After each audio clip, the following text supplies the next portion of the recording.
आइए हम प्रार्थना करें। हे हमारे त्रिएक परमेश्वर पिता पुत्र पवित्र आत्मा प्रभु, इस समय फिर एक बार हम आपके सामर्थ्य नाम में होकर के आपके चरणों के निकट आते हैं प्रभु। हम धन्यवाद करते हैं पिता कि आपने हम सबों को ये नया दिन दिया है प्रभु। और सचमुच में हम जब इस आराधनालय में आपकी उपस्थिति में आए हैं प्रभु, हम आनंदित और मगन होते हैं प्रभु। और हम आपको धन्यवाद का भेंट चढ़ाते हैं, क्योंकि जब हम इस संसार में देखते हैं कितने लोग हैं जो आज आपको नहीं जानते और इस संसार में नहीं है प्रभु, लेकिन आपने हम सबों को जीवित रखा है प्रभु। वो साल भर आपने संभाला, और आज जबकि हम साल के अंतिम महीने में प्रवेश किए हैं प्रभु, इस दिसंबर के महीने में जब हम लोग प्रवेश किए हैं प्रभु, ओ परमेश्वर पिता हम धन्यवाद करते हैं प्रभु। हम धन्यवाद की भेंट लेकर के आए हैं आपके पास प्रभु। और ये दिसंबर का साल प्रभु, ये दिसंबर का महीना प्रभु जी हम सब के लिए आशीषों का होने पाए प्रभु, क्योंकि आगमन का दिन है प्रभु, एडवेंट काल है प्रभु। और हम लोग आपके उस जन्म पर्व की तैयारी में अपने आप को सम्मिलित करने पाते हैं प्रभु। इसके लिए हम सबके मन को ऐसा तैयार कर प्रभु कि जैसे आप चरनी में जन्म लिए थे उसको हर घर में प्रभु, आप हमारे हृदय रूपी चरनी में जन्म लेने पाए प्रभु। और हम सबके जीवन में आपका आशीष और बरकत हमेशा बनी रहने पाए प्रभु। इस समय हम जो भी वचन को सुनते हैं, पवित्र आत्मा हम सबकी आत्मिक समझ को खोलिए प्रभु, ताकि हम लोग आपके वचन को सुन सके, समझ सके, उसके अनुसार चल सके, और आपकी हर एक वो चॉइसेस ब्लेसिंग को, आपके हर एक आशीष को जो आपने हम सबके जीवन के लिए रखा है प्रभु, उसको हम प्राप्त करने पाए प्रभु। धन्यवाद पिता, क्योंकि आप हम सबसे प्रेम करते हैं। धन्यवाद अपनी उपस्थिति को देने के लिए। पवित्र आत्मा वचन को सुनने में और सुनाने में सहायता कर। इस समय पर हम आपके कंप्लीट कंट्रोल को चाहते हैं। प्रार्थना को मांगते हैं त्रिएक परमेश्वर पिता पुत्र पवित्र आत्मा के नाम से, आमीन आमीन। पिछले संडे हम लोग किस चीज़ के ऊपर बात किए थे, किसी को याद है? परमेश्वर के भय के बारे हम लोग सुने थे, सीखे थे, ठीक है। अच्छा, एक क्वेश्चन है, कितने लोग नया साल में सचमुच में एक आशीषित जीवन जीना चाहते हैं? हम लोग साल के अंतिम महीने में चले गए हैं ना। कई बार जब हम लोग नया साल में जब प्रवेश करते हैं तो हम लोग का कई रेजोल्यूशन होता है, कई कमिटमेंट होता है, कई प्रतिज्ञा करते हैं कि प्रभु नया साल में हम ये नहीं करेंगे, है ना, होता है कि नहीं। लेकिन हम चाहते हैं कि नया साल में जा कर के आप लोग आशीष को रिसीव करना शुरू करें, और इसके लिए आपको तैयारी, ये दिसंबर महीना जो परमेश्वर दिया है, इसमें आपको और हमको तैयारी करने की आवश्यकता, ताकि हम लोग नया साल के लिए जो आशीष रखा है वो आशीष को हम लोग लेना शुरू करें। मांगना नहीं, लेना शुरू करना है। क्या आप चाहते हैं परमेश्वर का आशीष? हाँ कि नहीं? हालेलुया। तो मैं वही बात बतलाऊंगी ताकि आप लोग दिसंबर में अपने आप को तैयार करें, ताकि जब नया साल में जब आप आएंगे, आप सचमुच में, उस समय लोग जनवरी से तैयारी करते हैं ना नया साल के लिए, जनवरी से तैयारी करते हैं, लेकिन आइए हम लोग दिसंबर से ही नया साल में परमेश्वर का आशीष को रिसीव करने के लिए अपने आप को तैयार करें। प्रार्थना में, वचन में, विश्वास में आगे बढ़े, ठीक है, क्योंकि ये परमेश्वर है जो हमको और आपको आशीष देना चाहता है। तो लास्ट संडे हम लोग देखे थे परमेश्वर के डर और भय के बारे, कि परमेश्वर का भय मानने से कैसे आयु बढ़ता है। परमेश्वर का भय सबसे बड़ा धन है। परमेश्वर का भय ये जो हमको बुद्धि, ज्ञान और समझ को देता है। और आज भी उसी चीज़ को हम लोग कंटिन्यू करेंगे, ठीक है। आज भी हम लोग देखेंगे, क्योंकि आज हर एक, चाहे वो विश्वासी हो चाहे अविश्वासी हो, हर एक के जीवन में आज परमेश्वर का भय का कमी पाया जाता है, ठीक है। और इसी के कारण से परमेश्वर का आशीष को हर दिन लोग क्या कर रहे हैं, खो रहे हैं। जिस दिन आप लोग परमेश्वर का भय को जान जाएंगे, जिस दिन परमेश्वर का भय में चलना सीख जाएंगे, आप परमेश्वर का एक एक आशीष को अपने जीवन में प्राप्त करेंगे। चाहे वो शारीरिक आशीष हो, आत्मिक हो, भौतिक हो, लौकिक हो, इमोशन हो, फिजिकल हो, हेल्थ हो, हर एक आशीष को आप प्राप्त करेंगे। और ये बेसिक चीज़ है, ठीक है। लेकिन आज चाहे वो विश्वासी हो चाहे अविश्वासी, प्रत्येक लोग आज परमेश्वर के भय में नहीं पाए जाते हैं। और आज हम लोग उसी बात को सीखने जा रहे हैं कि हाउ टू वॉक, कैसे हम लोग परमेश्वर के भय के साथ चले, ठीक है। परमेश्वर के भय में कैसे अपने जीवन को आगे बढ़ाएं। और यही जब तैयारी, जब इस चीज़ को आप इस दिसंबर के महीने में सिस्टम में आ जाएंगे, सीख जाएंगे प्रतिदिन, तो जनवरी नया साल आपके लिए सिर्फ और सिर्फ आशीष लेने का साल रहेगा। हालेलुया। और इसलिए आइए आज जब हम लोग इसको सीखते हैं प्रैक्टिकली, कैसे हम लोग परमेश्वर के भय के साथ आगे बढ़ेंगे, कैसे हम लोग परमेश्वर के भय को जानेंगे, समझेंगे। क्योंकि परमेश्वर का भय के कमी के कारण से ही आज दुनिया में लोग क्या हो जा रहे हैं, परमेश्वर के आशीष को खो रहे हैं। ये हर एक व्यक्ति के जीवन में पाया जाता है, चाहे वो परमेश्वर पर विश्वास करता है, चाहे वो परमेश्वर पर विश्वास नहीं करता है। ठीक है, इनके जीवन में वो परमेश्वर का भय का कमी पाया जाता है। क्योंकि रोमन्स 3:18 में कहता है, उनकी आंखों के सामने परमेश्वर का भय नहीं। लोगों के जीवन में आज परमेश्वर का भय नहीं है और इसीलिए वो लोग प्रतिदिन कई तरह की समस्या में फंस जाते हैं, बीमारी में, असफलता में, अशांति में पाए जाते हैं। भजन संहिता 36:1 में लिखा है, परमेश्वर का भय उनकी दृष्टि में नहीं है। लोग आज परमेश्वर के भय को नहीं मानते हैं। और नीति वचन 3:29 में लिखा है, लोग परमेश्वर का भय मानना चाहते ही नहीं। ठीक है, ये सच बात है। हर एक व्यक्ति, हमको जो मर्जी हम वही करेंगे। 21st सेंचुरी, सब कुछ चलता है, किसी को किसी से कोई मतलब नहीं है। और यहाँ पर प्रभु का वचन नीति वचन में बोल रहा है कि लोग परमेश्वर का भय मानना चाहते ही नहीं है, क्योंकि उन्होंने क्या किया है, ज्ञान से बैर किया और यहोवा का भय मानना उनको ना भाया। ज्ञान से बैर किया मतलब संसारिक बातों के पीछे चले गए, संसार से प्रेम, संसार की बातों से प्रेम, संसार की अभिलाषा, आंखों की अभिलाषा, जीविका का घमंड, रात और दिन उसके पीछे भागते हैं और परमेश्वर का जो प्रेम या परमेश्वर का जो डर है उसको खो देते हैं। हाँ, और वचन बोल रहा है यहाँ पर, क्योंकि उन्होंने ज्ञान से बैर किया और यहोवा का भय मानना उनको ना भाया। परमेश्वर का जो वचन सुनते हैं उसको अप्लाई नहीं करते हैं, जिसके कारण से परमेश्वर के भय से दूर हो जाते हैं। और इसीलिए आज हमको और आपको क्या करना है, चुनाव करना है। हमें परमेश्वर के भय में चलना सीखना है। और आज का जैसा मैंने सब्जेक्ट बोल रहा है कि हमको और आपको परमेश्वर का भय में चलना बहुत ज़रूरी है। और जब आप परमेश्वर का डर और भय में चलना शुरू करेंगे, परमेश्वर आपको आशीष देगा। डर और भय का मतलब ये नहीं कि हम हमेशा थरथराते रहें, कांपते रहें, प्रार्थना नहीं करें, ऐसा नहीं है। डर और भय का मतलब पिछले दिन मैंने बतलाया था, हमेशा परमेश्वर की उपस्थिति को रिकॉग्नाइज करना, हमेशा परमेश्वर पर विश्वास करना, हमेशा परमेश्वर कॉन्फिडेंट रहना कि परमेश्वर मेरे साथ है, मैं परमेश्वर का बेटी हूँ, मैं कोई गलत काम नहीं कर सकती। ये है परमेश्वर का डर। चाहे आप अकेले रहें, चाहे आप ग्रुप में रहें, कहीं भी रहें, कोई आपको देख रहा है नहीं देख रहा है नहीं, लेकिन कौन देख रहा है, परमेश्वर। ये है परमेश्वर का भय। भजन संहिता 112:1-3 में लिखा है, यहोवा की स्तुति करो, क्या ही धन्य है वह पुरुष जो यहोवा का भय मानता है। क्या ही धन्य है वह पुरुष जो यहोवा का भय मानता है और उसकी आज्ञाओं से अति प्रसन्न रहता है। उसका वंश पृथ्वी पर पराक्रमी होगा, सीधे लोगों की संतान आशीष पाएगी। उसके घर में धन संपत्ति रहती है और उसका धर्म सदा बना रहेगा। क्या चाहिए हमको, धन संपत्ति चाहिए, चाहिए कि नहीं? हाँ, हमारा जो जनरेशन है, पीढ़ी है, सब लोग क्या हो जाएंगे, आशीष को प्राप्त करेंगे, पराक्रमी होगा।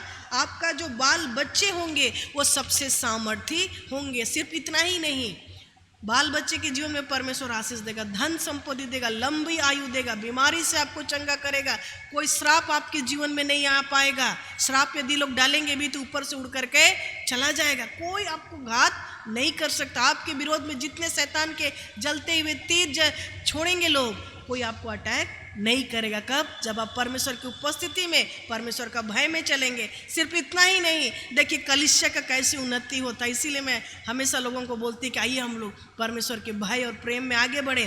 प्रेरितों के काम 9 उसका 31 में लिखा है, सब कोई ध्यान से सुनेंगे। प्रेरितों के काम 9 Acts 9:31 उसमें लिखा है, इस प्रकार सारे यहूदिया और गलील और सामरिया में कलीसिया को चैन मिला और उसकी उन्नति होती गई और वह प्रभु के भय और पवित्र आत्मा की शांति में चलती और बढ़ती गई। हाँ, कलीसिया कैसे बढ़ता है? जब हम और आप परमेश्वर का भय में चलते हैं, जब पवित्रता में चलते हैं। यहाँ पर देखिए प्रेरितों के काम में यहाँ बतलाया है कि उनकी उन्नति होती गई। कलीसिया के लोगों का उन्नति होते गया। सिर्फ उतना ही नहीं, वह प्रभु के भय और पवित्र आत्मा की शांति में चलती और बढ़ती गई। आपका जीवन में उन्नति होगा, आपका परिवार में उन्नति होगा, आपका पाड़ा में उन्नति होगा, आपका चर्च में उन्नति होगा। सब चीज का सोर्स कौन है? परमेश्वर और उसका भय और उसका प्रेम। इस चीज को अगर हम लोग टेक केयर कर लेंगे, अगर ध्यान देंगे, तो हम लोग अपने जीवन में परमेश्वर का आशीष को देखेंगे। ठीक है। और इसीलिए आज हम लोग को वचन में बहुत सारे प्रतिज्ञा लिखा गया है बाइबल में, परमेश्वर का भय के बारे। परमेश्वर से डरो, परमेश्वर का डर, परमेश्वर का भय अपने मन में बसने दो। ऑलमोस्ट 144 बाइबल वर्स है। परमेश्वर का डर में चलो, परमेश्वर का भय में चलो, परमेश्वर का भय को पूरा करो। कितना? 144 बाइबल वर्स वचन में ऑलरेडी लिखा गया है। और यदि इतना परमेश्वर हमसे और आपसे चाहते हैं कि उसको इतना बार लिखा है, तो हमको और आपको उसको जानना और उसको अपने जीवन में अप्लाई करना बहुत जरूरी है, क्योंकि वो महत्वपूर्ण है, परमेश्वर का भय में चलना। और यदि हम लोग परमेश्वर का भय का मतलब को जान जाएंगे तो क्या हो जाएंगे? हर स्थिति में, हर परिस्थिति में विजय होंगे, हर समस्या में विजय होंगे। समस्या आएगा, तूफान आएगा, लोग आपके विरोध में आएंगे, लेकिन परमेश्वर वहीं पर आपको विजय देगा। ठीक है। इसलिए हमको और आपको घबराना नहीं है, लेकिन परमेश्वर का वचन, उसके ज्ञान और उसके समझ को वचन के अनुसार चलना है, पूरा करना है अपने जीवन से। परमेश्वर का वचन क्या कहता है, उसको यदि आप और हम पूरा करेंगे तो वही क्या है? परमेश्वर का डर और भय है। लेकिन परमेश्वर का वचन को जानते हैं और उसको पूरा नहीं करते हैं, इसका मतलब हमको डर नहीं है। ये बहुत साधारण है। ठीक है। इसके लिए इतना परेशान नहीं होना है। क्या है परमेश्वर का भय, कैसे हम परमेश्वर का भय में चलेंगे? इतना कठिन नहीं है, सिंपल, साधारण। परमेश्वर का भय मतलब परमेश्वर का वचन, परमेश्वर का आत्मा हमको ये करने के लिए बोल रहा है, हमको करना है। परमेश्वर का वचन हमको इनको छोड़ने के लिए बोल रहा है, हमको छोड़ना है। यही है परमेश्वर का भय। और इस चीज़ को जब हम लोग अपने जीवन में प्रतिदिन एक्सपीरियंस करेंगे, प्रतिदिन अनुभव करेंगे, तो परमेश्वर आपके जीवन को क्या करेगा? ऊंचाई से ऊंचाई की ओर लेकर के जाएगा। 2 कोरिन्थियंस 7:9 में, 2 कोरिन्थ 7:1 में लिखा है, अतः हे प्रियो, जबकि ये प्रतिज्ञाएं हमें मिली है, तो आओ हम अपने आप को शरीर और आत्मा की सब मलिनता को शुद्ध करें और परमेश्वर का भय रखते हुए पवित्रता को सिद्ध करें। परमेश्वर का भय में चलते रहे, अंश अंश अंश अंश अंश करके पवित्रता से पवित्रता की ओर, प्रेम से प्रेम की ओर, विश्वास से विश्वास की ओर, और परमेश्वर का उपस्थिति में भय के साथ चलना है। इफिसी 5:11 में लिखा है, मसीह के भय से एक दूसरे के अधीन रहो। एक दूसरे के अधीन रहना मतलब एक परिवार में हम लोग, ये भी हमारा एक परिवार है, छोटा छोटा घर है, परिवार है। एक दूसरे के अधीन मतलब एक दूसरे से प्रेम करना है, एक दूसरे को रिस्पेक्ट करना है। ठीक है। और ये परमेश्वर का वचन बोल रहा है, ये वचन हमको और आपको बतलाता है। यीशु मसीह खुद बोला, यीशु मसीह क्या बोला? प्रभु खुद बोलता है अपने वचन में, क्या बोलता है? मत्ती 10:28 में, मत्ती 10:28 में बोलता है कि जो शरीर को घात करते हैं पर आत्मा को घात नहीं कर सकते, उनसे मत डरना, और उसी से डरो जो आत्मा और शरीर दोनों को नरक में नष्ट कर सकता है। कई बार हम लोग क्यों हम लोग परमेश्वर से नहीं डरते, और इसीलिए कई बार कई सारी बातों में कंप्रोमाइज़ करने लगते हैं। ठीक है। लोग क्या बोलेंगे, ऐसा नहीं है। ये परमेश्वर और आपके बीच का बात है, और इसी बात से पता चलता है कि आप परमेश्वर में कितना मैच्योर हैं, कितना आप परमेश्वर को प्रेम करते, कितना परमेश्वर पर विश्वास करते हैं। जो शरीर को घात करते हैं पर आत्मा को घात नहीं कर सकते, उनसे मत डरना, पर उसी से डरो जो आत्मा और शरीर दोनों को नरक में नष्ट कर सकता है। मनुष्य से डरना नहीं है, किसी व्यक्ति से डरना नहीं है, लेकिन किससे डरना है? सिर्फ और सिर्फ परमेश्वर से। डरने का मतलब कांपना नहीं, लेकिन विश्वास और प्रेम, रेवरेंस। प्रभु मेरे साथ है, प्रभु बोला है मैं तुझे कभी नहीं छोड़ूंगा, कभी नहीं त्यागूंगा। आप क्या अपने लोग छोड़ सकते हैं? जिस व्यक्ति के लिए आप कंप्रोमाइज कर रहे हैं, जिस व्यक्ति के लिए आप समझौता कर रहे हैं, जिसके लिए आप पाप में फंसे हैं, वो लोग आपको छोड़ देंगे, आप अकेले पड़ जाएंगे मेरे प्रिय। इसलिए आइए, परमेश्वर खुद बोल रहा है कि हमको उनसे डरना नहीं है जो आपके शरीर को नाश करते हैं, लेकिन उनसे डरना है जो आत्मा और शरीर, कौन है? परमेश्वर। मतलब क्या है? Healthy fear. माने हेल्दी होना है, डर को भयानक डर नहीं होना है, नेगेटिव नकारात्मक डर नहीं होना है कि आज हम ये गलती कर दिए पता नहीं प्रभु हमको क्या दंड देगा, ऐसा नहीं है। प्रभु यीशु बहुत प्रेम करता है मेरे को, ठीक है। प्रभु यीशु मसीह का हृदय आप देखिए ना बहुत प्रेम से भरा है, उसका स्वभाव ही है प्रेम करना। लेकिन वचन हमको और आपको क्या करता है, मारता है। ये नियम हमको और आपको मारता है, प्रभु नहीं मारता है। कई बार हम लोग प्रभु को बोलते हैं प्रभु मेरे साथ ऐसा कोई, जी नहीं। ये नियम, जो नियम परमेश्वर बना दिया है उसके अनुसार यदि हम और आप चलेंगे, हम लोग को कभी भी परमेश्वर की तरफ से ना ही दुख ना ही शैतान की ओर से दुख और ताड़ना आएगा। लेकिन ये नियम है जो हमको और आपको काटता है, हमको और आपको मारता है। प्रभु नहीं मारता, प्रभु प्रेम करता है, उसका तो काम ही आशीष देना। इसीलिए बोला तुम मनुष्य से मत डरो, मैं हूं तुम्हारे साथ, ठीक है। और इसीलिए पॉजिटिव सकारात्मक डर में रहना है, नेगेटिव में नहीं। गलती हो जाता है, प्रभु के सामने जाए बोले प्रभु मुझको क्षमा कर, प्रभु क्षमा करेगा। तेरा लहू बड़ा कीमती है प्रभु, हाँ हम लोग गाना गाए ना, तेरा लहू बड़ा कीमती है प्रभु। पाप प्रभु क्षमा करेगा, लेकिन बार बार यदि पाप करेंगे तो समस्या आपका और भी बढ़ेगा, तब परमेश्वर का आशीष आपके जीवन में नहीं उतरेगा, ठीक है। क्योंकि एक पाप दो पाप करते करते आपका जो लाइफ है वो आशीष तो मिलेगा नहीं, आप शैतान के हाथ में चले जाए। तो इसीलिए हमको और आपको बहुत ज़रूरी है कि हम लोग मनुष्य से नहीं डरेंगे, लेकिन किससे डरना है, परमेश्वर से। दाऊद के बारे में हम लोग जानते हैं। दाऊद क्या था, चरवाहा था। 2-3 कैरेक्टर से हम लोग देखेंगे कि कैसे प्रतिदिन वो लोग परमेश्वर के भय में चलते थे और वो लोग परमेश्वर के भय में चलते थे। और आज हमारा भी कर्तव्य है कि हम भी उनके जैसा परमेश्वर के भय में चले। दाऊद के बारे हम लोग सब जानते थे।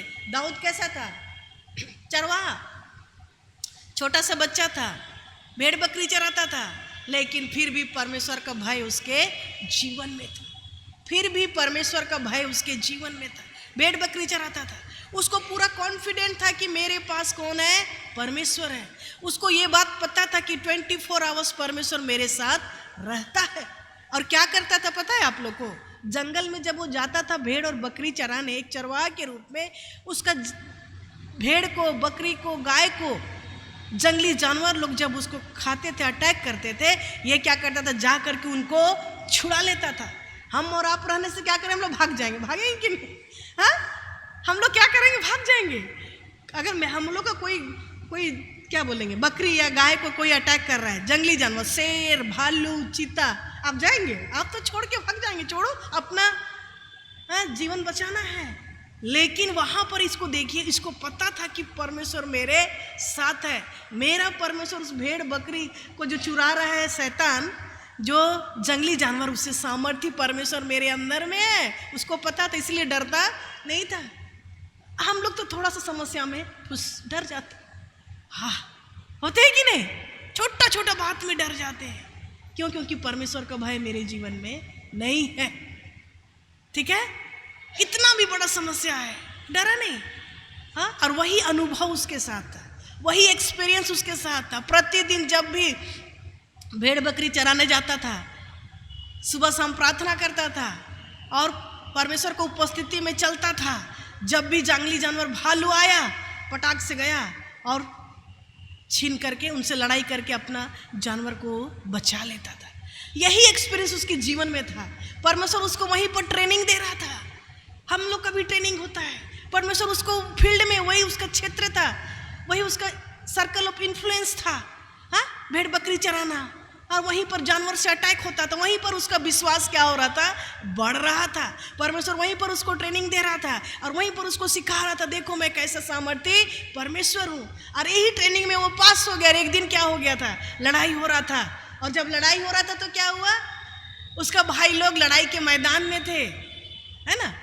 और उसका पापा बोल रहा है कि जाओ तुम्हारा भाई लोग का खबर लेकर के आओ, देख करके आओ, लड़ाई के मैदान में है वो लोग। और ये खाना पीना ढेर सारा लेकर के अपने भाई लोग से मिलने जाता है। और जब मिलने जाता है क्या होता है, वहाँ पर देखता है कि अरे उसका भाई लोग, उसका माने राजा, सारा सैनी लोग चुपचाप दबे हुए, डर के मारे। किसका डर, उधर में विरोध में कौन है, गोलियत।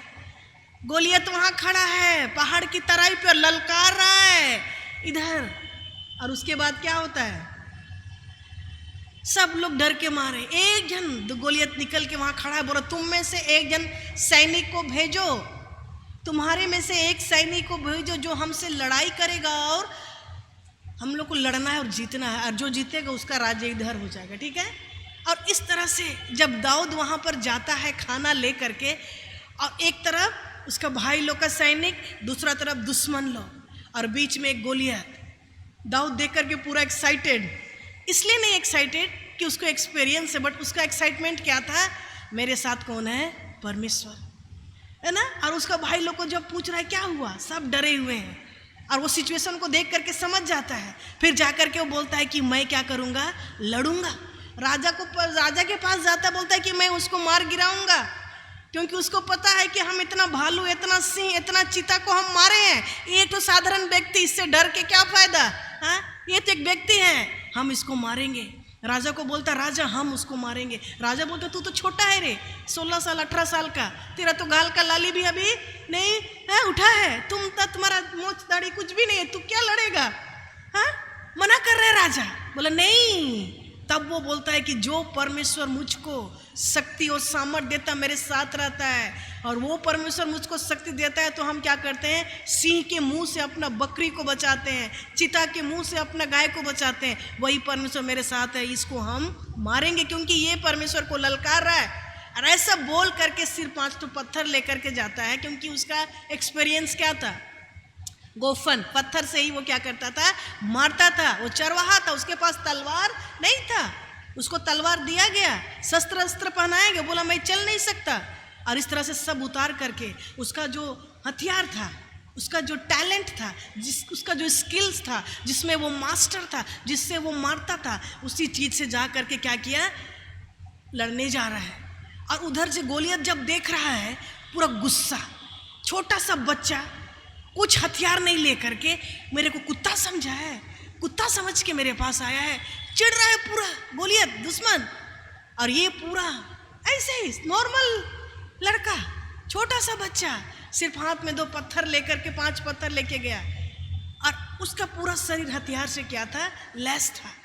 और देखिए वो क्या कर रहा है, वो उसको नहीं डर रहा है, लेकिन उसका भरोसा किस पर है, परमेश्वर पर है। और वही विश्वास के बोल रहा है कि तू तो भाला और तलवार लेकर के मेरे पास आया है, लेकिन मैं सेनाओं के यहोवा के नाम से तेरे पास आता हूँ। बस यही उसका, और घोषणा करते जा रहा है, क्या बोल रहा है कि आज मैं क्या करूंगा, तेरा शरीर को चिड़ियों को खिलाऊंगा, तेरा मांस आज आकाश के पक्षी खाएंगे।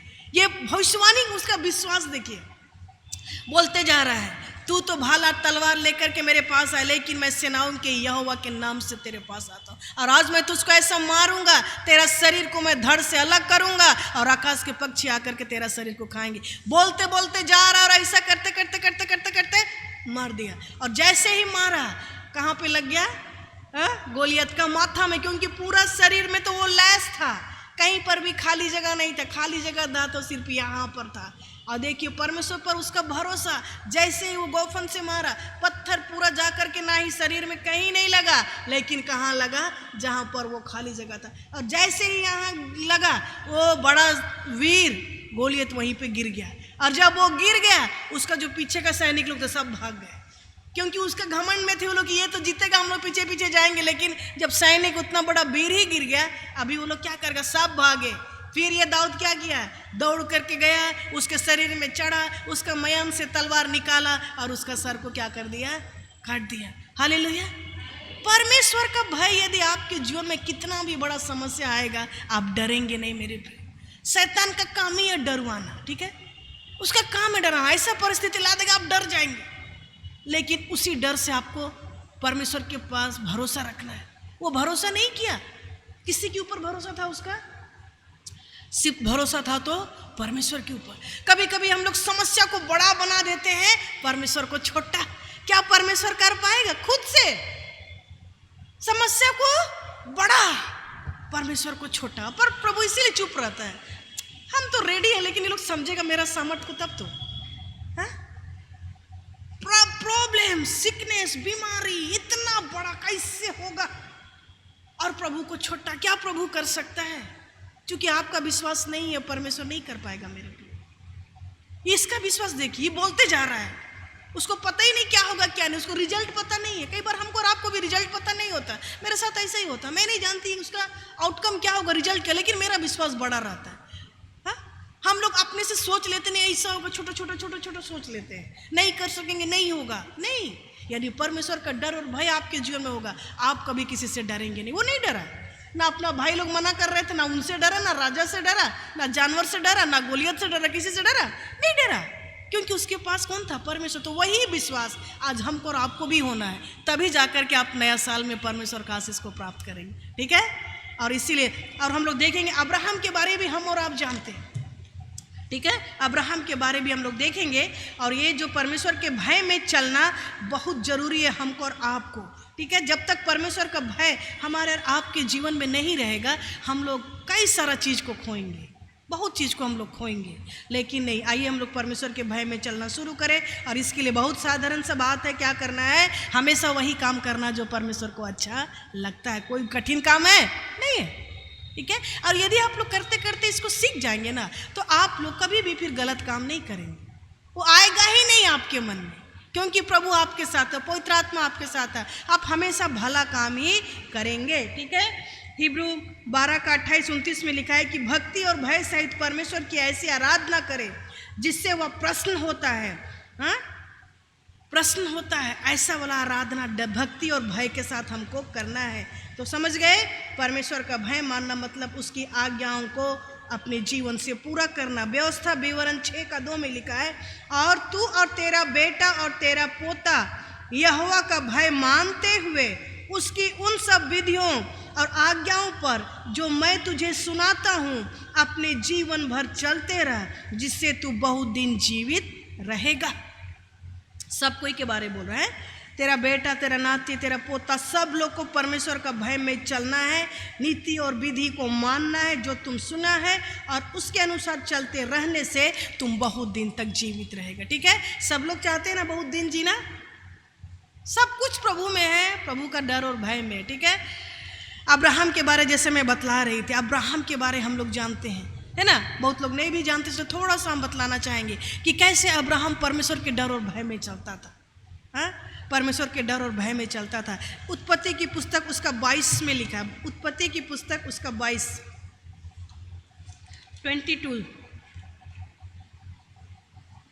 जेनेसिस उसका 22, हाँ, उत्पत्ति उसका 22 में, उसका 12 में उसने कहा,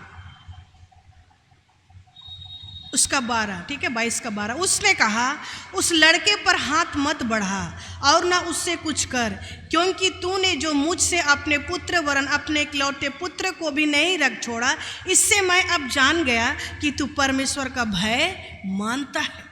अब्राहम जो कि परमेश्वर का भय मानता था और परमेश्वर उससे आमने सामने बात करता था, कई बार परमेश्वर उससे बात किया, और यहाँ पर उसका गवाही, उसका टेस्टमनी क्या है, उसका जीवन का घटना क्या है। यदि 1 से आप लोग पढ़ेंगे घर जाकर के, तो वहाँ क्या होता है, अब्राहम और सारा लोग बांझ थी, सारा बांझ थी, और परमेश्वर उसको एक बेटा दिया था बुढ़ापे में, 75 ईयर्स, तब में उसको एक बेटा हुआ, और परमेश्वर उसको बोला था कि मैं तुझको बहुत आशीष दूंगा। और जब वो बेटा, सोचिए, नाना नानी लोग, दादा दादी लोग कितना प्यार करते हैं कि नहीं बच्चों को ना, और उसी उम्र में इसका खुद का बेटा है ना, तो वो कितना प्यार, मतलब पहला बेटा उतना उम्र में हुआ, और वो कितना प्यारा था, कितना उसको प्यार करता था, हाँ, और वो बच्चे के साथ साथ चलता था, जो भी करते थे माँ बच्चा या फिर पापा और बेटा।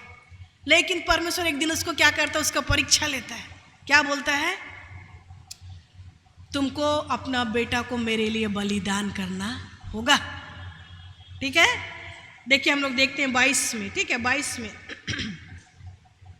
22 का 1 से, उन बातों के पश्चात ऐसा हुआ कि परमेश्वर ने अब्राहम से यह कहकर उसकी परीक्षा की, हे अब्राहम, उसने कहा देख मैं यहाँ हूँ। परमेश्वर उससे बात कर रहा है, आज भी परमेश्वर हमसे और आपसे बात करता है और करना चाहता है।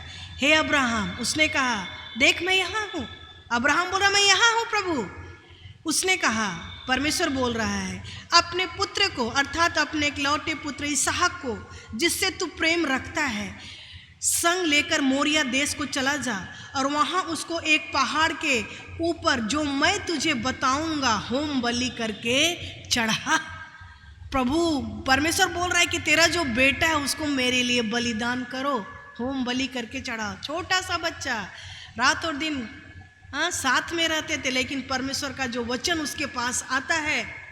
और उसके बाद अब्राहम क्या करता है, अब्राहम का परीक्षा, अब्राहम क्या करता है, और अब्राहम सवेरे तड़के उठा और अपने गधे पर काठी कसकर अपने 2 सेवक और अपने पुत्र इसहाक को संग लिया और होम बलि के लिए लकड़ी चीर लिया और निकल करके उस स्थान की ओर चला जिसकी चर्चा परमेश्वर ने उससे की थी। जिस पहाड़ पर परमेश्वर उसको बलि करने के लिए बोला था अपना बेटा को, उस पहाड़ में लकड़ी लेकर के और 2 सेवक अब्राहम उसका बेटा लेकर के निकल पड़ते हैं मोरिया पहाड़ के पास। और वहाँ पर चलते चलते जा रहे हैं, 1 दिन 2 दिन 3 दिन चलते चलते जब उस पहाड़ के पास पहुँच जाते हैं, तीसरे दिन अब्राहम ने आंखें उठाकर उस स्थान को दूर से देख लिया। अब्राहम को पता चल गया, ओ परमेश्वर इसी पहाड़ पर मेरा बेटा को बलिदान करने बोला है। और जब वहाँ पर पहुँच जाता, पहाड़ दिख जाता है, तो अपना सेवक लोग को बोलता तुम लोग यहीं रहो। सेवक लोग को नीचे छोड़ देता है, अपना बेटा लकड़ी को लेकर के वो कहाँ जाता है, उस पहाड़ पे जहाँ पर उसको अपना बेटा को बलि चढ़ाना है। और उसके बाद क्या होता है, 6 में बोलता है तब अब्राहम ने होम बलि की लकड़ी ली और अपने पुत्र इसहाक पर ला दी और आग और छुरी को अपने हाथ में लिया और वे दोनों एक साथ चल पड़े। इसहाक ने अपने पिता अब्राहम से कहा, बेटा, उसका बेटा और बाबा जा रहे हैं मोरिया पहाड़ पर परमेश्वर की आज्ञा को पूरा करने के लिए।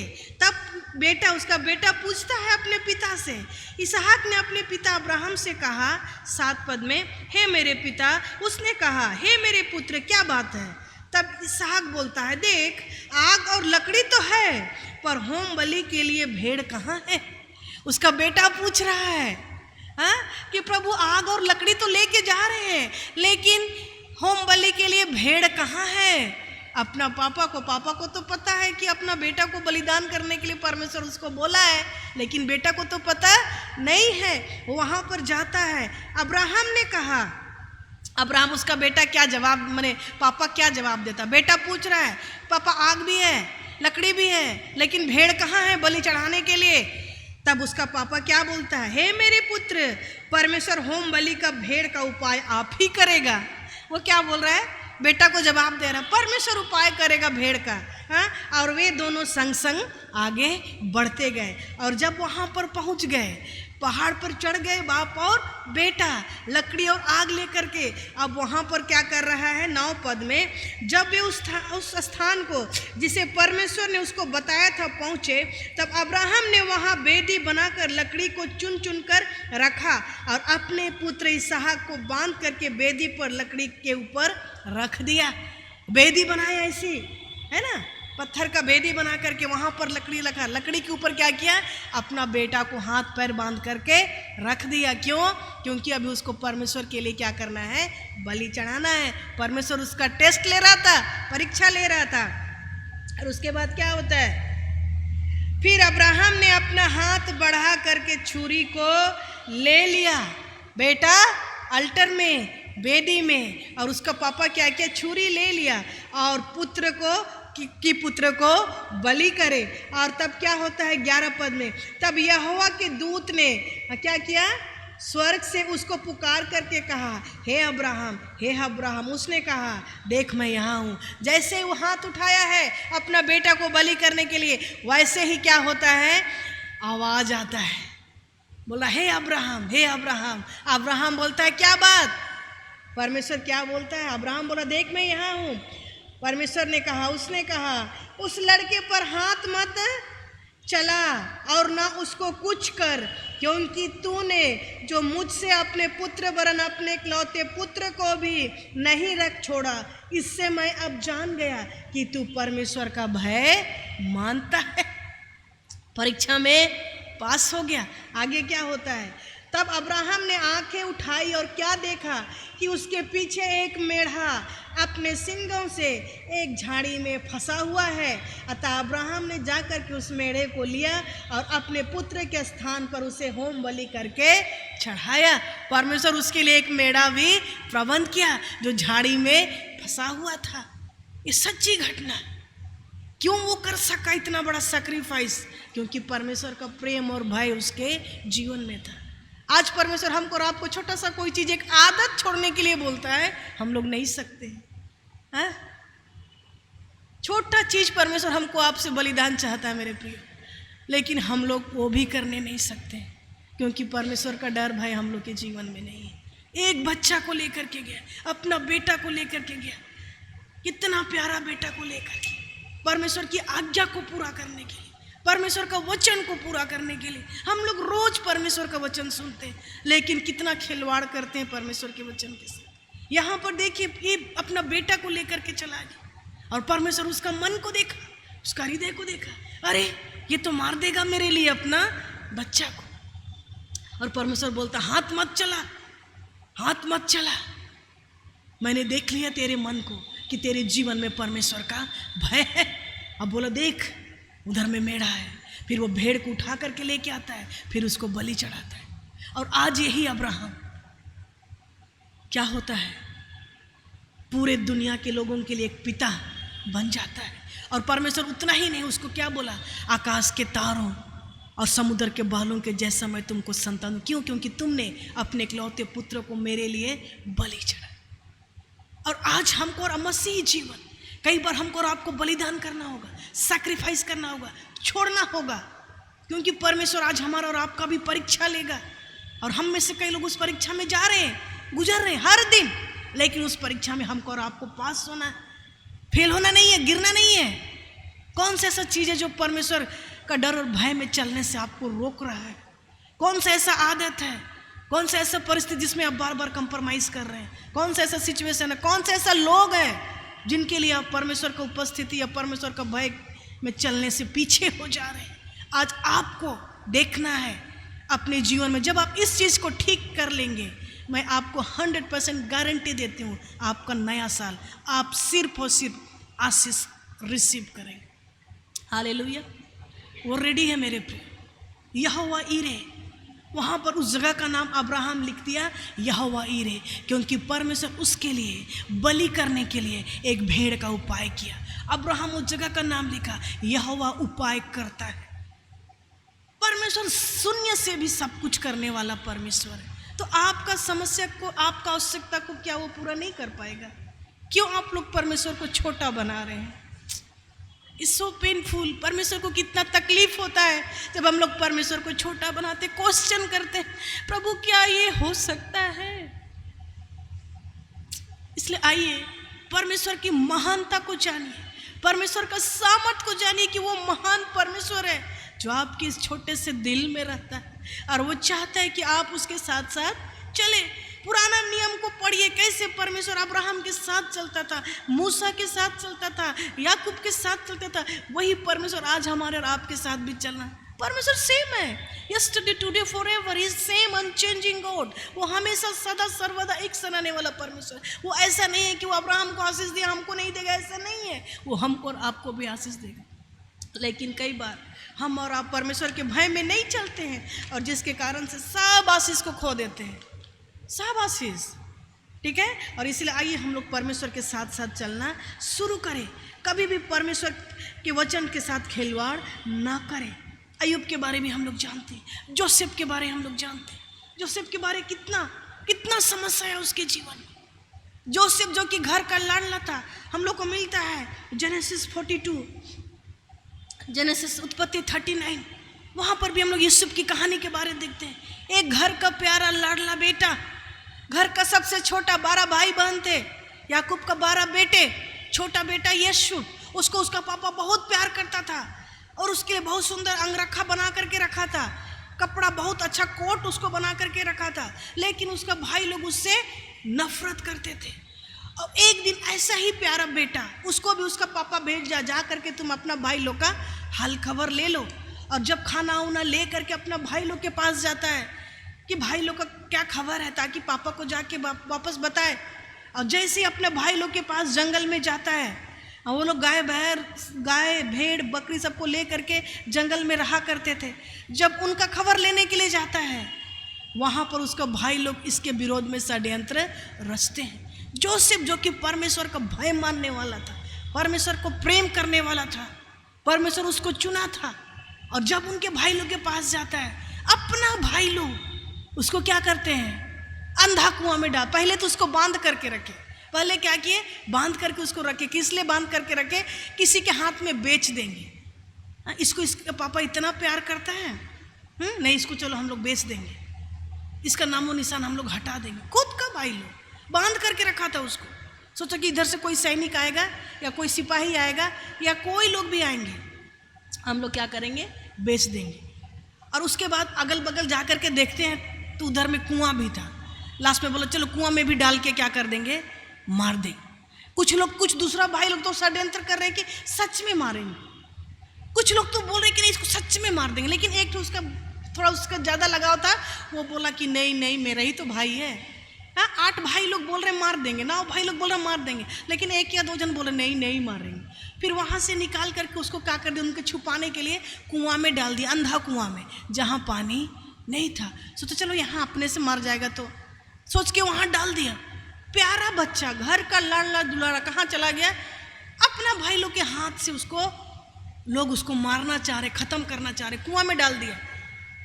और कुआं में डाल करके सब लोग कहाँ चले गए थे, चराने चले गए होंगे, गाय बैल बकरी को चराने चले गए होंगे।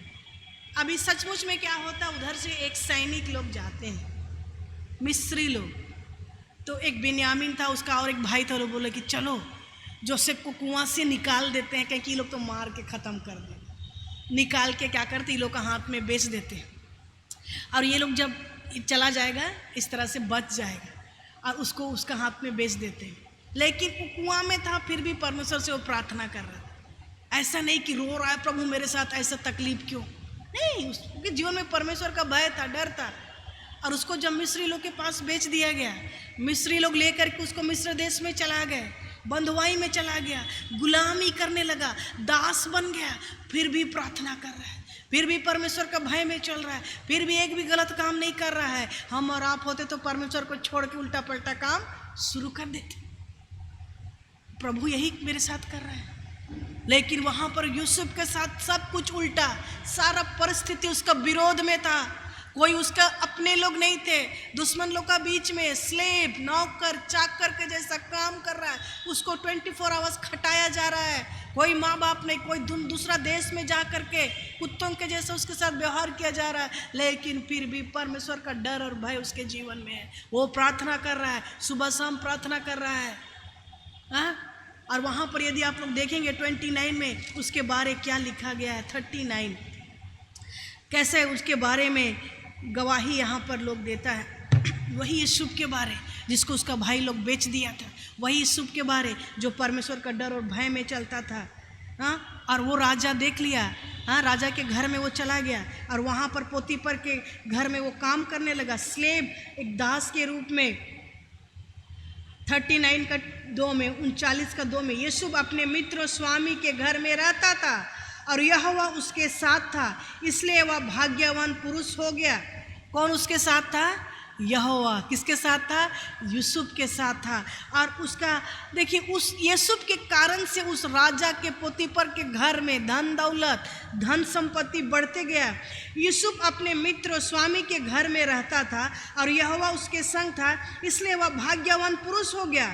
और यूसुफ के स्वामी ने देखा कि यहोवा उसके संग रहता है और जो काम वह करता है उसको यहोवा उसके हाथ में सफल कर देता है। राजा देख रहा है कि ये लड़का, ये यूसुफ जो गुलाम है, ये नौकर है, ये जो भी काम करता है, जिस काम में भी हाथ रखता है वो सफल हो जाता है।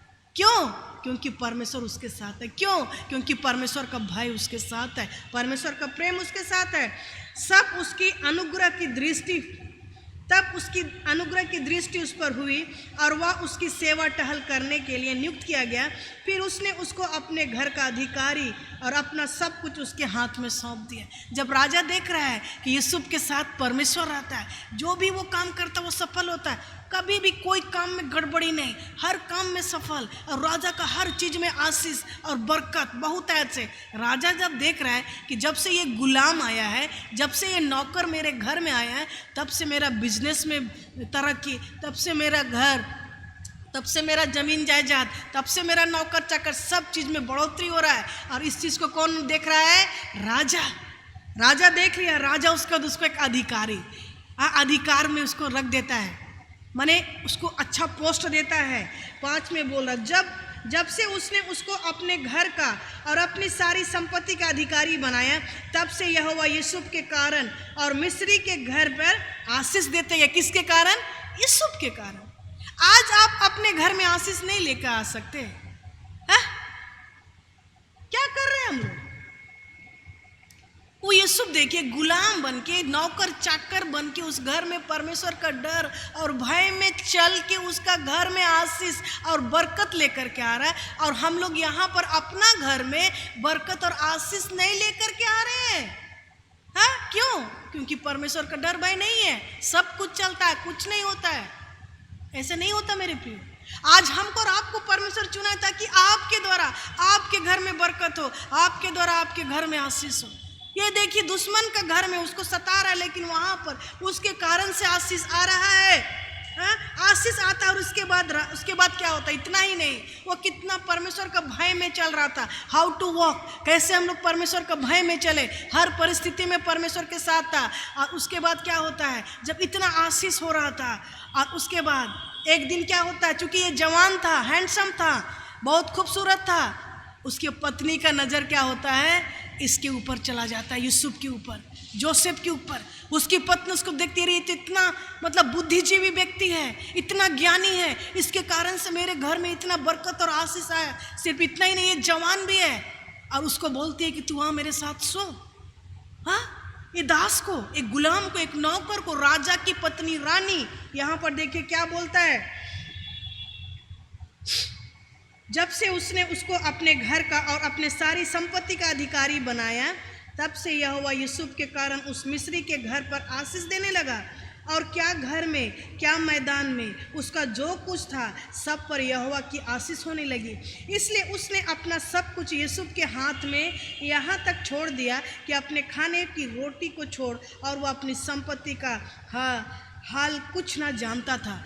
मतलब राजा कुछ नहीं जानता था, सिर्फ वो खाता था, बाकी सब कुछ कौन करता था? यूसुफ। सब चीज पर यूसुफ को अधिकार दे दिया, सब कुछ तुम राज्य, सब कुछ तुम देखेगा। और सब कुछ यूसुफ देखने लगा। और उसके बाद देखिए आगे क्या बोलता है, यूसुफ सुंदर और रूपवान था, जवान था, रूपवान था। इन बातों के पश्चात ऐसा हुआ कि उसके स्वामी की पत्नी, देखिए उसके स्वामी की पत्नी यूसुफ की ओर आंख लगाई और कहा, मेरे साथ सो। उसकी पत्नी बोल रही है कि मेरे साथ सो, पर उसने अस्वीकार करते हुए अपने स्वामी की पत्नी से कहा, उसने कहा देखिए उस पत्नी से, सुन, जो कुछ इस घर में है मेरे हाथ में है, उसे मेरा स्वामी कुछ नहीं जानता, और उसने अपना सब कुछ मेरे हाथ में सौंप दिया है। यूसुफ बोला उस पत्नी से, उस महिला से कि देखो मेरा स्वामी मुझको सब कुछ सौंप दिया है, हाँ, मैं ऐसा नहीं कर सकता। क्या बोलता है? इस घर में, 9 में बोल रहा है, इस घर में मुझसे बड़ा कोई नहीं, क्योंकि यूसुफ को सारा अधिकार दिया गया था। और उसने तुझे छोड़ और उसकी पत्नी है, मुझसे कुछ नहीं रख छोड़ा, इसलिए भला मैं ऐसी बड़ी दुष्टता करके परमेश्वर का अपराधी क्यों बनूं? ऐसी बड़ी दुष्टता करके परमेश्वर का अपराधी क्यों बनूं? यूसुफ जान रहा था, यूसुफ के जीवन में परमेश्वर का भय था। उसकी पत्नी बोल रही है, राजा की पत्नी, रानी तू आ मेरे साथ सो। वो बोला मैं ऐसा गलती करके परमेश्वर के विरोध में कार्य नहीं कर सकता। परमेश्वर का डर और भय यही है मेरे प्रिय। उसके पास सारा अधिकार था, क्या नहीं कर सकता था? कर सकता था। इन दिनों देखिए कितना पाप बढ़ गया, व्यभिचार बढ़ गया। हाँ, लोग जो मर्जी वही कर रहे, लेकिन जी नहीं। जब परमेश्वर का भय आपके जीवन में होगा, परमेश्वर का भय यूसुफ के जीवन में था, वो बोला कि मैं ऐसा गलती करके परमेश्वर के विरोध में पाप नहीं कर सकता। इतना ही नहीं, एक दिन नहीं हुआ, कितना दिन उसको बोली, 1 दिन 2 दिन 3 दिन, हर दिन उसको बोलते थे आओ आओ, वो नहीं सुनता था। एक दिन फिर ऐसे काम के लिए गया होगा उसके घर में, और क्या की, जल्दी से क्या की, उसको बोली आ। जैसे उसको आ कि नहीं सुन रहा था तो जाके उसको पकड़ ली पकड़ ली और उसका जो वस्त्र था ऊपर का जो कोट वो उसको खींच ली, लेकिन वो कोट छोड़ करके वो क्या किया, भाग गया। कोट छोड़ करके वो भाग गया, ऊपर का जो कोट था उसके, और उसके बाद उसकी पत्नी क्या की, वो कोट को रख ली और उसके बाद फिर उसका बदला लेना शुरू की। तुमको हम बार बार बुला रहे मेरे साथ सोने के लिए, तुम नहीं आता है, ठीक है तुमको देखना हम कैसा सजा देंगे। और उसके बाद क्या की, उसका क्योंकि एक वस्त्र रख ली थी, अब पूरे देश में पूरा राजमहल में हल्ला कर दी कि यूसुफ जिसको उसका स्वामी हर चीज पर मालिक बैठा करके रखा है, मेरा इज्जत लूटने का कोशिश किया। बदनाम करने लगे उसको, सब तरफ बदनाम करे कि ये यूसुफ जिसको राजा अपना दाहिना हाथ समझता है, आज वो मेरा इज्जत लूटने को, झूठ का इल्जाम उसके ऊपर लगा। लेकिन फिर भी परमेश्वर का भय में वो बना था। यूसुफ जोसेफ फिर भी परमेश्वर का भय में बना था, फिर भी परमेश्वर को छोड़ा नहीं, और बिना गलती के उसको सजा मिला। कहाँ चला गया, जेल में उसको डाल दिया गया।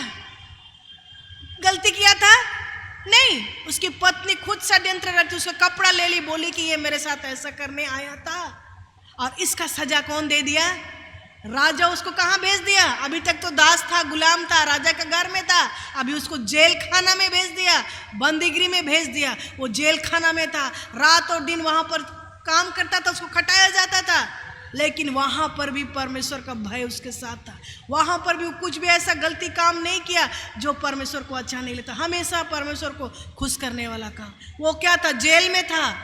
और हम लोग जानते हैं आगे की घटना को कि कैसे एक दिन राजा के जीवन में तकलीफ आता है और एक स्वप्न को देखता है, और फिर कोई ज्ञानी नहीं थे जो उस स्वप्न का अर्थ बतला सके, वो दर्शन जो देखा था उसको बतला सके।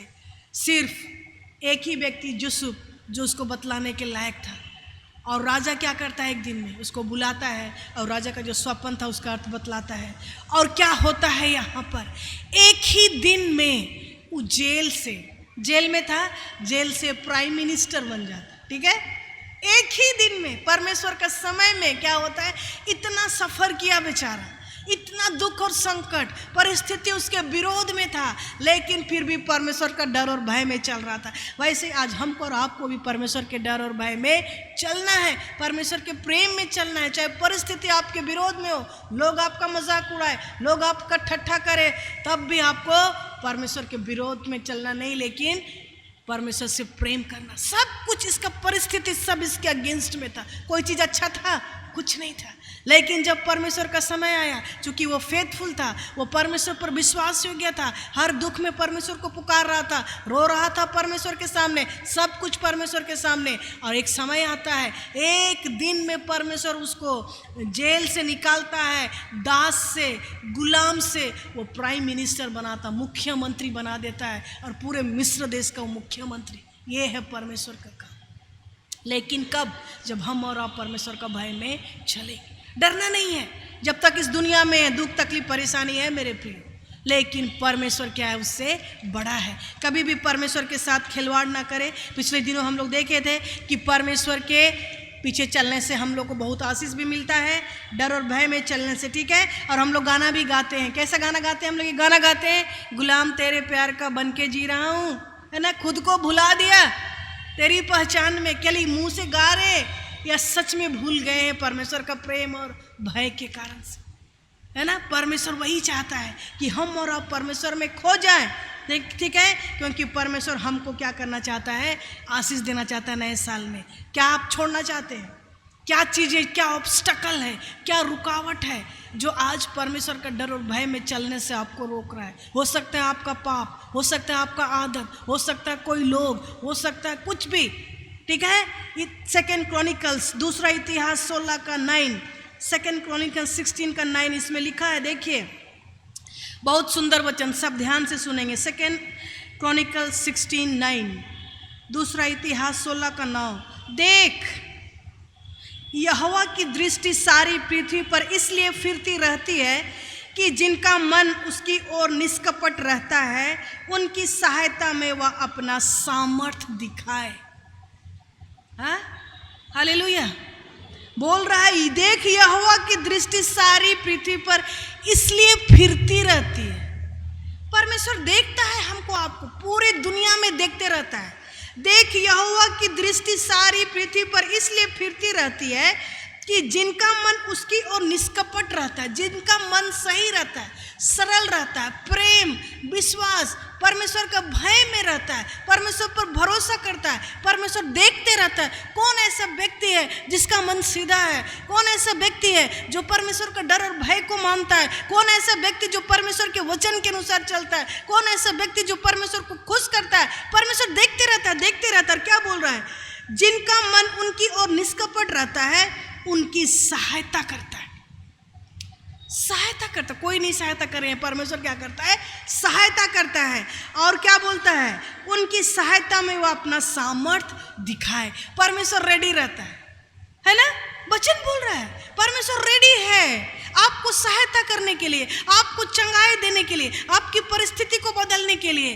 कब? जब आपका मन सरल होगा, जब आपका मन में कोई छल नहीं, जब आपका मन निष्कपट रहेगा, जब आप परमेश्वर का डर और भय में चलेंगे, परमेश्वर का प्रेम में भरे रहेंगे। ऑटोमेटिकली परमेश्वर बोल रहा है कि मैं तो ढूंढता हूँ, मैं तो देख रहा हूँ किसका मन सही है, कौन मुझको पूरे मन से पुकार रहा है, कौन मुझ पर विश्वास कर रहा है, किसके जीवन में परमेश्वर का डर और भय है। परमेश्वर उसको सहायता करने के लिए रेडी है, उसकी परिस्थिति को बदलने के लिए रेडी है, उसको आशीष और बरकत देने के लिए रेडी है। जैसे यूसुफ के कारण से मिस्र में उस राजा पोतीफर के घर में आशीष और बरकत हुआ, वही आशीष परमेश्वर आज हमको और आपको देना चाहता है। जो अब्राहम परमेश्वर के साथ चलता था, परमेश्वर उसको इतना धन और संपत्ति दिया, वचन बोलता धरती भी बर्दाश्त नहीं कर सकती। इतना धन संपत्ति कितना चाहिए आपको?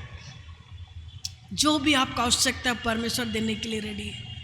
जब तक हम लोग इस दुनिया में परमेश्वर का आशीष में हमको और आपको चलना है, परमेश्वर को उपस्थिति में चलना है, परमेश्वर का डर और भय में चलना है, ये सबसे बड़ा धन हमारे और आपके लिए। आइए हम लोग प्रार्थना करें, प्रभु सहायता करें कि हम लोग सचमुच में परमेश्वर का डर और भय में चले। किसी के जीवन को मत देखिए, कभी कभी हम लोग दूसरों के जीवन को देखते हैं, ओ ऐसा वो ऐसा, छोड़ दीजिए, जो करने दीजिए। आप अपना जीवन सही चलाइए, आप अपना जीवन को सही रखिए और परमेश्वर के डर और भय में चले, क्योंकि परमेश्वर रेडी है। वो तो सहायता करने के लिए रेडी है, सामर्थ के काम करने के लिए रेडी है, आपकी परिस्थिति को बदलने के लिए रेडी है। लेकिन क्या आज हम और आप तैयार हैं मेरे प्रिय? हम लोग हर दिन परमेश्वर का वचन सुनते हैं, प्रतिदिन उस वचन को अपने जीवन से पूरा करने का कोशिश कीजिए। बोलिए प्रभु मेरी सहायता कर कि हम आपके वचन को पूरा कर सके प्रभु जी। और जब हम लोग ऐसा करते हैं, परमेश्वर आपको आशीष देगा, कलीसिया को आशीष देगा, परिवार को आशीष देगा।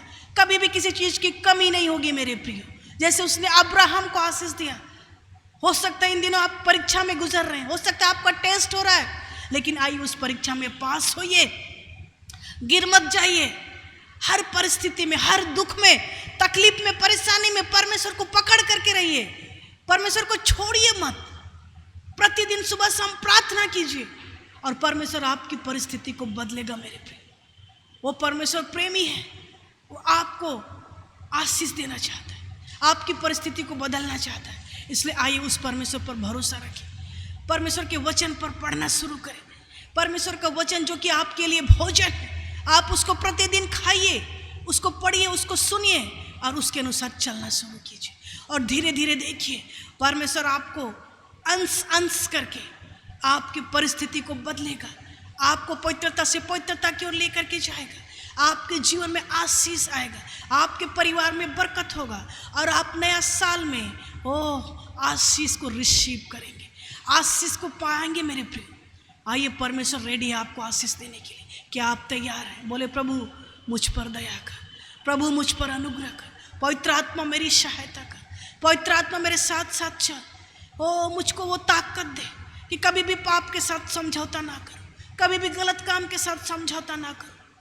हमेशा प्रभु आपके डर और भय में चलूं प्रभु जी, कोई भी गलत काम ना करूं प्रभु, क्योंकि परमेश्वर का भय मानना बुराई से अलग होना है प्रभु।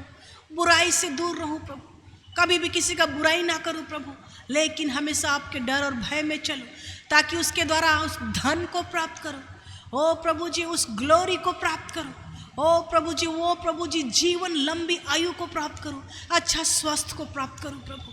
इसके लिए हम सबकी सहायता कर। हालेलुया। ओ धन्यवाद धन्यवाद धन्यवाद प्रभु। प्रार्थना करते हैं कि एक जीवन को अपने हाथ में ले प्रभु। एक एक जीवन में हम आपकी आशीष को चाहते हैं प्रभु। एक एक जीवन में आपके अनुग्रह को चाहते हैं प्रभु जी। ओ धन्यवाद धन्यवाद धन्यवाद प्रभु, क्योंकि आप ही एकमात्र जीवित और सामर्थ्य परमेश्वर प्रभु जी। ओ प्रभु, आपकी उपस्थिति में आनंद की भरपूरी है प्रभु जी। आनंद की भरपूरी हम लोग अपने जीवन में अनुभव करने पाए प्रभु, आपके डर और भय मानने के द्वारा प्रभु जी।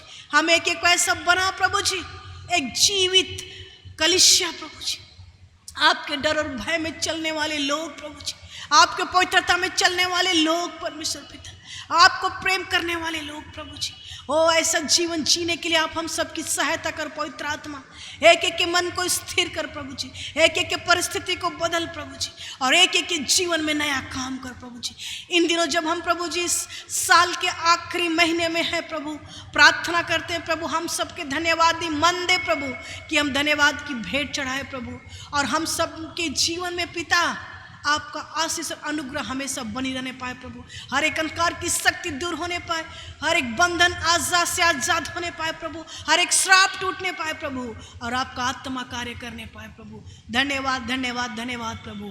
हमारी प्रार्थना को सुनने के लिए सारा आदर महिमा हम आपको देते हैं प्रभु, और आपने हमारी प्रार्थना को सुना, इसके लिए आपका धन्यवाद करते हैं। प्रार्थना को मांगते त्रिएक परमेश्वर पिता पुत्र और पवित्र आत्मा के नाम से, आमीन आमीन। प्रभु आप सबको आशीष दे।